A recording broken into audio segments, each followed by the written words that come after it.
नमस्ते दोस्तों, networking channel में आपका स्वागत है। आज की कहानी है जापान की एक 17 इयर्स की लड़की जुंको फुरुता की, जिसने 40 दिन तक इंसानियत से बियॉन्ड एट्रोसाइटीज झेली। ये केस सुनकर पूरा जापान हिल गया था।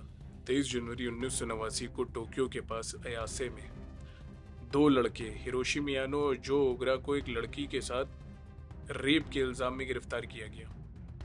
इंटरोगेशन के दौरान पुलिस को उनके घर से एक औरत का अंडरवेयर मिला। जब पुलिस ने एक मर्डर केस का जिक्र किया जो सॉल्व नहीं हुआ था, तो मियानो घबरा गया और जुंको फुरुता की लाश की लोकेशन बता दी। पुलिस ने टोक्यो के कोतो एरिया में एक सीमेंट से भरे हुए ड्रम को देखा जिसमें जुंको की लाश थी, जो इतनी सड़ी हुई थी कि पहचानना मुश्किल था। जुंको एक पढ़ाई में तेज और मेहनती लड़की थी। उसने स्कूल के बाद फैक्ट्री में पार्ट टाइम काम किया और ग्रेजुएशन के बाद एक इलेक्ट्रॉनिक शॉप में जॉब की तैयारी शुरू कर रही थी। पर स्कूल का एक लड़का हिरोशी मियानो, जो कि एक याकुजा गैंग का जूनियर मेंबर था, उससे ऑब्सेस्ड हो गया।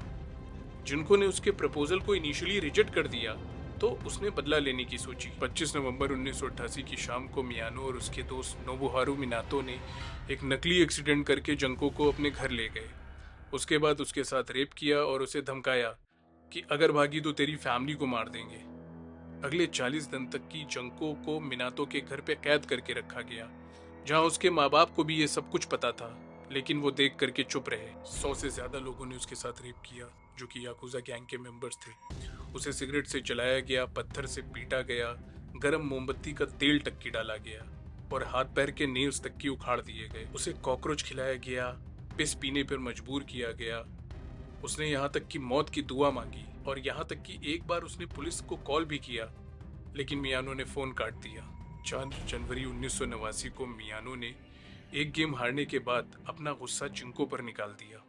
घंटों तक पीटने के बाद जिंको की मौत हो गई। उसके बाद कल्पिट्स ने उसकी लाश को सीमेंट से भरे हुए ड्रम में डालकर कोतो में फेंक दिया। सभी क्रिमिनल्स माइनर थे, इसलिए उनकी पहचान कॉन्फिडेंशियल रखी गई। मियानो को 20 साल की सजा हुई, बाकी तीनों को 5 से 9 साल। जापान के जुवेनाइल लॉ के अगेंस्ट में लोगों का गुस्सा बहुत भर गया। जिंको की माँ का मेंटल ब्रेकडाउन हो गया और उसकी कहानी ने बुक्स और फिल्म्स को इंस्पायर किया। जिंको को उसके ग्रेजुएशन सर्टिफिकेट और यूनिफॉर्म के साथ दफनाया गया।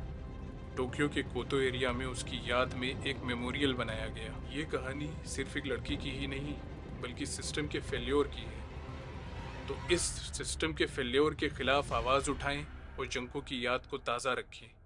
वीडियो अगर आपको पसंद आया तो शेयर करना ना भूलें। क्रूरल्टी के खिलाफ खड़े हो जाएं। शुक्रिया दोस्तों।